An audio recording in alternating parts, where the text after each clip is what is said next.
আসসালামু আলাইকুম। প্রথম থেকে দশম শ্রেণীর সকল পড়ালেখা এখানে উইথ আমার ইউটিউব চ্যানেলে প্রত্যেককে স্বাগতম। তোমরা যারা ২০২৬ সালের দাখিল পরীক্ষার্থী রয়েছ, তোমাদের বাংলা ২য় পত্রের যতগুলো গুরুত্বপূর্ণ টপিক রয়েছে তার মধ্যে অন্যতম একটি টপিক হচ্ছে প্রবন্ধ বা রচনা। কেন আমি এটাকে গুরুত্বপূর্ণ বলছি? কারণ এই প্রবন্ধ রচনা থেকে কিন্তু তুমি ২০ টা নম্বর পাবে। যদি খুব ভালো করে তুমি পরীক্ষায় লিখতে পারো ১৫ র উপরে তো পাবেই। ১৮, ১৬, ১৭, ১৮ ঠিক আছে? সো তোমরা কিভাবে কোন কৌশল প্রয়োগ করে বা কিভাবে লিখলে পরীক্ষায় একটা ভালো নম্বর পাবে অর্থাৎ ১৫ র উপরে তুমি তোমার রচনায় নম্বরটা রাখতে পারবে, সেসব গাইডলাইন নিয়ে আজকের এই ভিডিওটা মূলত মেক করা হয়েছে। তো তোমাদের সাথে একটা তথ্য শেয়ার করে নেই। তোমরা যারা ২০২৬ সালের দাখিল পরীক্ষার্থী রয়েছ, তোমাদের জন্য আমাদের এই চ্যানেল একটি চমৎকার সাজেশন তৈরি করেছে। তোমরা যারা সাজেশনটি নিতে চাও, স্ক্রিনে দেওয়া হোয়াটসঅ্যাপ নাম্বারে অবশ্যই যোগাযোগ করবে। সাজেশনটির শুভেচ্ছা মূল্য হচ্ছে মাত্র ৳১৫০। তো চলো আমাদের মূল প্রসঙ্গে আমরা চলে যাই। আমরা বিগত বছরে যতগুলো ও প্রশ্ন এসেছিল ২-৩ বছরের প্রশ্ন এনালাইসিস করে কিন্তু আমরা দেখতে পেয়েছি কি তোমাদের রচনা বা প্রবন্ধে কিন্তু বরাবরই তোমাদের বোর্ড বইয়ে যেই রচনাগুলো দেয়া রয়েছে সেখানে ১৬ বা ১৭ টা রচনা হবে। সেই বোর্ড বইয়ের রচনাগুলো থেকে কিন্তু ঘুরিয়ে ফিরিয়ে আসে। তো বিগত প্রশ্ন বিশ্লেষণ করলে দেখতে পাই কোন প্রশ্নগুলো বেশি এসেছে অর্থাৎ কোনগুলো আমাদের আসন্ন পরীক্ষার জন্য ইম্পোর্টেন্ট। সেই অনুসারে আমি তোমাদেরকে কয়েকটা রচনার তালিকা দেব আজকে। তোমরা যদি সেভাবে ভালোভাবে প্রিপারেশন নিয়ে যেতে পারো তাহলে অবশ্যই তোমরা ভালো করে পরীক্ষায় লিখতে পারবে এবং অ্যান্সার করতে পারবে। তো তোমাদেরকে একটা কথা বলে নেই, রচনা, অনুচ্ছেদ বা প্রতিবেদন যাই বলো এগুলো কিন্তু একবারে হুবহু যে বই থেকে মুখস্থ করতে হয় তা না। কিন্তু তুমি কিভাবে কোন সিস্টেমে লিখবে, কোন জিনিসগুলো মাথায় রেখে তুমি পরীক্ষার খাতায় অ্যান্সার করবে সেটা তোমাকে অবশ্যই খেয়াল রাখতে হবে। তুমি যদি খুব চমৎকারভাবে খাতায় উপস্থাপন করতে পারো, সেটা তুমি নিজে থেকেই লিখো বা বই পড়েই লিখো, যেভাবেই লিখো না কেন তাহলেই কিন্তু তুমি একটা ভালো নম্বর পাবে। তো আমাদেরকে রচনা এবং প্রবন্ধের জন্য কয়েকটা বিষয় যখন পরীক্ষায় অ্যান্সার করতে যাব, কয়েকটা বিষয় খেয়াল রাখতে হবে। আমি অনেককেই দেখেছি রচনা এবং প্রবন্ধ, রচনাই আমি বলি, রচনা কিন্তু অনেকে যদি কমন পড়ে যায় তাহলে কি করে সে শুরুতেই রচনাটা লিখা শুরু করে ফেলে। তো তার ফলশ্রুতিতে কি হয়? রচনা লিখতে, লিখতে যেহেতু তার কমন আসে রচনাটা, তার হিউজ একটা টাইম সে রচনায় দিয়ে ফেলে। তারপর পরবর্তী প্রশ্নপত্রের অ্যান্সার গুলো কিন্তু সে ভালোভাবে করতে পারে না। কারণ সময় সে আগে নষ্ট করে ফেলে। তো তোমাদেরকে রচনা অ্যান্সার করার ব্যাপারে কিন্তু অবশ্যই একটু ট্রিকি হতে হবে। কি করতে হবে তোমাদেরকে? তোমাদেরকে রচনার জন্য শুধুমাত্র ১ ঘন্টা সময়ই এনাফ আমি মনে করি। ১ ঘন্টার বেশি নেওয়া যাবে না। যদি তুমি এর চেয়েও কম নিতে পারো ৫৫ মিনিট বা ৫০ মিনিস আ পঞ্চ ৫৫ মিনিট বা ৫০ মিনিট এটাও কিন্তু বেটার হয়। তো তুমি রচনার জন্য তুমি কিন্তু সময় বরাদ্দ রাখবে কতটুকু? সময় বরাদ্দ রাখবে রচনার জন্য কি করবে? সময় বরাদ্দ রাখবে ৫৫ থেকে ৬০ মিনিট বা ৫০ মিনিটও রাখতে পারো। অর্থাৎ তোমাকে ১ ঘন্টার ভেতরে কিন্তু রচনাটাকে কমপ্লিট করতে হবে। এর বেশি সময় যদি তুমি নিয়ে নাও তাহলে তোমার অন্যান্য টপিকগুলোর অ্যান্সার করতে কিন্তু তুমি সময় পাবে না তখন, রিভাইজ করতে পারবে না। তো এই ক্ষেত্রে তোমাকে কি, কি বিষয় মাথায় রাখতে হবে খেয়াল করো। তোমাকে টাইম ম্যানেজমেন্টের দিকে খেয়াল করতে হবে। তুমি যখন অ্যান্সার করবে তাই আমি বলব আগে সিরিয়ালি তোমাকে সিকোয়েন্স মেইনটেইন করে তুমি সবগুলোর অ্যান্সার দিবে টাইমটা তোমার হাতে রেখে এবং রচনার জন্য তুমি সময় রাখবে ৫৫ থেকে ৬০ মিনিট। ঠিক আছে? তো তারপর তোমাকে অবশ্যই তোমার পরীক্ষার খাতায় উপস্থাপনটা হতে হবে অনেক সুন্দর। তুমি প্যারা করে লিখবে অবশ্যই এবং পয়েন্টগুলোতে রচনায় যে পয়েন্টগুলো তুমি ইউজ করবে সেগুলোতে তুমি কিন্তু নীল কালি ইউজ করবে। এতে কি হবে? তোমার টিচারের তুমি কয়টা পয়েন্ট লিখেছ তা সহজেই কিন্তু বোধগম্য হবে।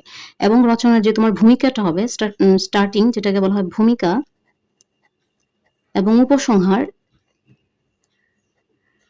অনেক সময় আমরা কি দেখতে পাই?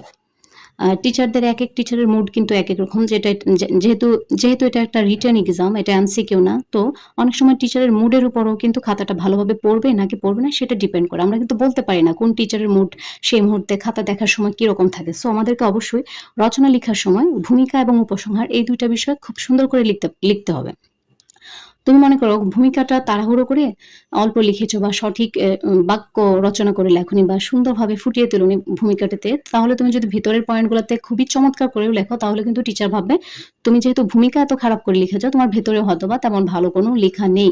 সো এজন্য তোমাকে ভূমিকা এবং উপসংহার লেখায় অবশ্যই গুরুত্ব দিতে হবে এবং এই ২ টা পয়েন্ট কিন্তু চমৎকার করে সুন্দর করে সঠিক তথ্য দিয়ে লিখতে হবে।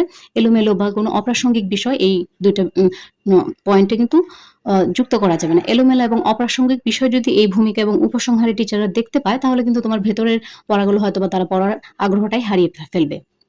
তারা ভাববে ভেতরেও হয়তোবা এরকম অপ্রাসঙ্গিক কিছুই রয়েছে। এজন্য তোমরা ইম্পোর্টেন্ট কোনো তথ্য কোনো ইনফরমেশন, ইম্পর্টেন্ট কোনো ইনফরমেশন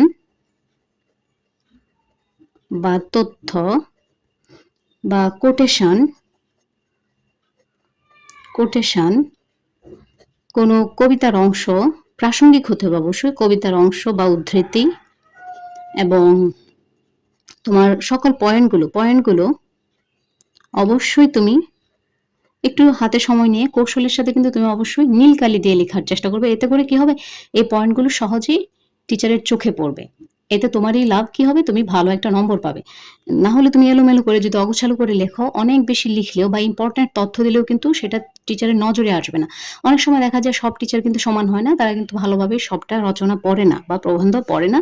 তো কি হয়, অনেক ইম্পর্টেন্ট তথ্য তুমি যা লিখেছো সেগুলোও কিন্তু টিচারের মিসিং হয়ে যেতে পারে, নাও পড়তে পারে। এতে করে তোমার নম্বরটা কমে যাবে। সো আমি কি বলবো, পরিষ্কার পরিচ্ছন্নভাবে লিখবে, হাতের লেখাটা তোমার নিট অ্যান্ড ক্লিন হতে হবে, লাইনগুলো সোজা থাকবে, প্যারা প্যারা করে লিখবে, অর্থাৎ অনুচ্ছেদ ধাপ করে করে যেটার মধ্যে যতটুকু ফাঁক দেওয়ার প্রয়োজন ফাঁক দিয়ে তুমি লিখবে। এবং অবশ্যই তুমি একটু কৌশলী হবে, নীল কালির ইউজ করবে কোটেশনগুলোতে বা পয়েন্টগুলোতে।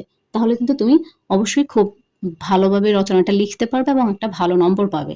তো আমাদের বইয়ে যে পয়েন্টগুলো থাকে রচনায়, আমি প্রথমে বলবো তুমি বইয়ের পয়েন্টগুলো তো লিখবে, ঠিক আছে, এগুলো বাদ দেওয়া যাবে না। কিন্তু তুমি যদি পারো বইয়ের পয়েন্টগুলো থেকেও বড় পয়েন্টের ভেতর থেকে ছোট ছোট পয়েন্টগুলোকে তুমি উম, এরকম রোমান হরফে ১-২ দিয়ে বা এরকম ফোঁটা দিয়ে বা কোনো একটা তীর দিয়ে তুমি ফাঁক ফাঁক করে প্রত্যেকটা বিষয় বুঝিয়ে লিখতে পারো। তাহলে কি হবে, প্রত্যেকটা লাইন টিচারের চোখে ভালোভাবে পড়বে এবং লাইনগুলো পড়তেও টিচারের সুবিধা হবে। ঠিক আছে? তো আমি কি বলবো, তোমাদের অবশ্যই বইয়ের পয়েন্টগুলো পড়ার পাশাপাশি তোমরা নিচে থেকে বইয়ের পয়েন্টগুলো থেকেও যদি উপপয়েন্ট যেটাকে বলা হয় পয়েন্ট বের করতে পারো, সেভাবে লিখবে। ছোট ছোট পয়েন্ট আকারে লিখলে সেগুলো টিচারের নজরে খুব সহজেই পড়বে। এবং যদি তুমি কোনো ইম্পর্টেন্ট তথ্য বা ডাটা শেয়ার করতে চাও, সেটা হতে পারে পত্রিকা থেকে বা তুমি গুগল থেকেও যদি নিয়ে থাকো, তাহলে সেই তথ্যগুলো অবশ্যই বোল্ড করে তাদের সামনে নীল কালি দিয়ে প্রকাশ করবে, যেন টিচার সেটা পড়তে পারে এবং সেটা যেন অবশ্যই তোমার রচনা বা প্রবন্ধের সাথে প্রাসঙ্গিক হয়। অপ্রাসঙ্গিক কিছু কিন্তু দেওয়া যাবে না। ঠিক আছে? তো উম, আমি কি বললাম, শুরু থেকে কি বললাম, তোমাদেরকে টাইম ম্যানেজমেন্টের দিকে খেয়াল রাখতে হবে। পরীক্ষায় খাতার যে লেখাটা হবে, তোমার রচনাটা যে হবে, সেটা নিট অ্যান্ড ক্লিন হতে হবে। যথেষ্ট পরিমাণ তোমাকে পর্যাপ্ত পয়েন্ট দিতে হবে। পয়েন্ট যত অধিক দিতে পারবে, পয়েন্ট অধিক দেওয়ার দিকে মনোযোগী হতে হবে। বাট অধিক পয়েন্ট দিতে গিয়ে যদি তুমি অপ্রাসঙ্গিক এবং অহেতুক কথাবার্তা লিখে দিয়ে আসো, তাহলে কিন্তু তোমার নম্বর বাড়ার বদলে কমেই যাবে। ঠিক আছে? সো অপ্রাসঙ্গিক এবং অহেতুক কিছু লেখা যাবে না। তোমার রচনা বা প্রবন্ধের সাথে প্রাসঙ্গিক এবং যুক্তিযুক্ত কোনো পয়েন্ট যদি তুমি নিজে থেকে লিখতে পারো, সেগুলো লিখবে। ঠিক আছে? এবং অবশ্যই তুমি রচনার জন্য ৫০-৫৫ অথবা ৬০ মিনিট এই সময়টাই বরাদ্দ রাখবে। এর বেশি সময় নিলে কিন্তু তুমি অন্যান্য প্রশ্নের অ্যান্সারগুলো সঠিকভাবে করতে পারবে না। এলোমেলো হয়ে যাবে। তোমার অনেক কিছু দেখবা কি হবে, ভুলে যাবে। যেহেতু তাড়াতাড়ি করে লিখবে, তোমার অনেক কিছুই ভুলে যাবে, রিভিশন দিতে পারবে না। রিভিশন কিন্তু একটা ইম্পর্ট্যান্ট বিষয়।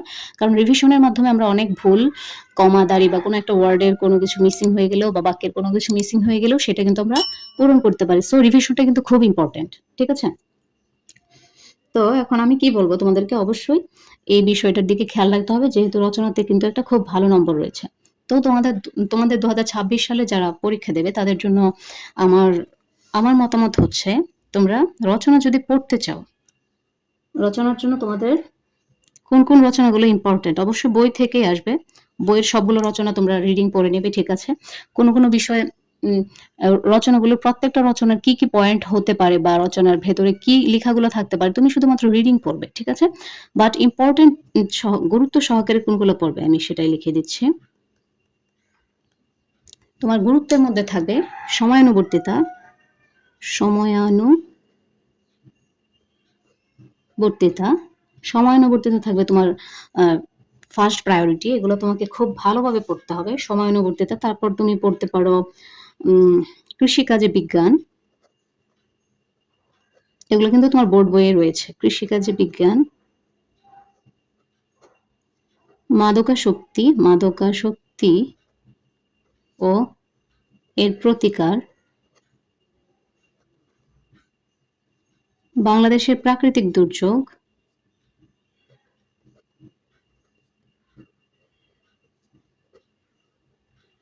বাংলাদেশের প্রাকৃতিক দুর্যোগ। তারপর পড়তে পারো বাংলাদেশের সময়ানুবর্তিতা, কৃষিকাজে বিজ্ঞান, মাদকাসক্তি ও এর প্রতিকার, বাংলাদেশের প্রাকৃতিক দুর্যোগ, এগুলোকে আমি বলব এগুলো মাস্ট তোমাকে খুব ভালোভাবে পড়তে হবে। সেগুলো তুমি অ্যা এগুলা তোমাকে একদম রিভাইজের ১ম সারিতে রাখতে হবে। দেন এগুলাকে আমি যদি বলি খুব ইম্পোর্টেন্ট, দেন এর পরবর্তী সারিতে আমি রাখবো যেগুলো তোমার আ আরেকটু কম। মানে মনে করো এটা যদি হয় ৯০% ওটাকে আমি দিব ৮০%। এগুলো যদি হয় ৯০ থেকে ১০০% ইম্পোর্টেন্ট, তো আমি কোনগুলাকে ৮০% এ রাখবো, খেয়াল করো। তারপর তোমরা পড়তে পারো বাংলাদেশের উৎসব। বাংলাদেশের উৎসব, এটাও কিন্তু তোমাদের বোর্ড বইয়েরই রচনা। বাংলাদেশের উৎসব, তারপর কৃষি উদ্যোক্তা, এটাও ইম্পোর্টেন্ট রয়েছে। কৃষি উদ্যোক্তা, অদম্য অগ্রযাত্রা বাংলাদেশ,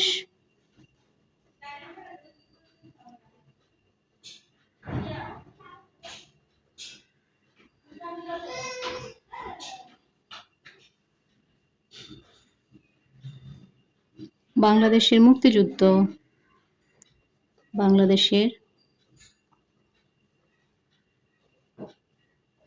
মুক্তিযুদ্ধ। এছাড়াও তুমি পড়তে পারো ভাষা আন্দোলনটা পড়তে পারো, বেগম রোকেয়া, সাখাওয়াত হোসেন, এগুলো তুমি রিডিং পড়বে ভাষা। এবং বাংলাদেশের যে বাংলাদেশের ফুটবল এবং ক্রিকেটে বাংলাদেশ, এই ২ টা টপিক কিন্তু আমি একটু আলাদা করে দেই। বাংলাদেশের ফুটবল এবং ক্রিকেটে বাংলাদেশ, ক্রিকেটে বাংলাদেশ। তো তোমরা খেয়াল করো আমি ওভারঅল কি বললাম রচনা নিয়ে। তোমাকে মাস্ট পড়তেই হবে। পরীক্ষা এগুলো থেকে আসার সম্ভাবনা সবচেয়ে বেশি। সময়ানুবর্তিতা, কৃষিকাজে বিজ্ঞান, মাদকাসক্তি ও এর প্রতিকার, বাংলাদেশের প্রাকৃতিক দুর্যোগ। এই ৪ টা থেকে একটা আসতেই পারে বা ৪ টা থেকে ২ টাও আসতে পারে। সেগুলো তো আর বলা যায় না। ঠিক আছে? দেন তুমি কিন্তু আমি বলেছি তোমার বোর্ড বইয়ে যতগুলো প্যারাগ্রাফ রয়েছে প্রত্যেকটা প্যারাগ্রাফের রিডিং তুমি পড়বে যেন এটা সম্পর্কে তোমার একটা ধারণা আসে। কমন না পড়লেও যেন তুমি বানিয়ে লিখতে পারো। ঠিক আছে? এবং পয়েন্টগুলো অবশ্যই তুমি খেয়াল রাখবে। পয়েন্টগুলো দেখে যেতে পারো। বাট সবচেয়ে বেশি ইম্পোর্টেন্ট গুরুত্ব সহকারে পড়বে সময়ানুবর্তিতা, কৃষিকাজে বিজ্ঞান, মাদকাসক্তি ও এর প্রতিকার, বাংলাদেশের প্রাকৃতিক দুর্যোগ। ঠিক আছে? দেন তোমরা পড়তে পারো উম কৃষি উদ্যোক্তা। এই টপিকটাও কিন্তু এখন জনপ্রিয়। এই কৃষি উদ্যোক্তাটাও তুমি দেখতে পারো। এটাকে আমি 4 অর্থাৎ 80% দেব। এটাও পড়তে পারো। দেন এখন পর্যন্ত বাংলাদেশের ফুটবল এবং ক্রিকেটে বাংলাদেশ, এই ২ টা থেকে একটাও কিন্তু তোমাদের পরীক্ষায় আসেনি। এমনও হতে পারে তোমার বাংলাদেশের ফুটবল বা ক্রিকেটে বাংলাদেশ, এই ২ টা থেকে একটা আসতেই পারে। টিচারদের যদি মনে হয় নতুন কোনো একটা টপিক দিবে তাহলে কিন্তু তারা এই ২ টা টপিক দিতে পারে। এই ২ টা টপিক কিন্তু ইম্পোর্টেন্ট। ঠিক আছে? বাংলাদেশের ফুটবল এবং ক্রিকেটে বাংলাদেশ, এগুলো আসতেই পারে। সো এগুলো সম্পর্কে ক্রিকেট এবং ফুটবল এটা কিন্তু তোমরা অবশ্যই পড়ে যাবে। এটা থেকেও আসতে পারে। ওভারঅল কথা হচ্ছে তোমার বাংলা ২য় পত্রের সবচেয়ে বেশি ইম্পোর্টেন্ট গুলো একদম ওয়ার্ড বাই ওয়ার্ড তুমি পড়তে পারলে ভালো, পড়ে যাবে। এবং যেগুলো একটু কম ইম্পোর্টেন্ট, যেগুলা ৭০ থেকে ৮০% সম্ভাবনা রয়েছে, সেগুলাও তুমি রিডিং পড়ে যেতে পারো। যেন তোমার পরীক্ষায় কোনো কারণে কোনো পয়েন্ট সম্পর্কে ভাবতে না হয় যে এই রচনার জন্য পয়েন্টটা কি হবে। এজন্য তোমাকে বারবার রিডিং পড়তে হবে বই থেকে এবং তোমাদের কাছে যেই গাইড বইগুলো অর্থাৎ সহায়ক বইগুলো রয়েছে সেগুলোও দেখতে পারো। আশা করি তোমরা পরীক্ষায় একটা ভালো নম্বর পাবে এই রচনায়। তো ভিডিওটা আর লম্বা করব না। তোমাদের প্রত্যেকের জন্য শুভকামনা রইলো। পরীক্ষা ভালো হবে সে কামনায়। আল্লাহ হাফেজ।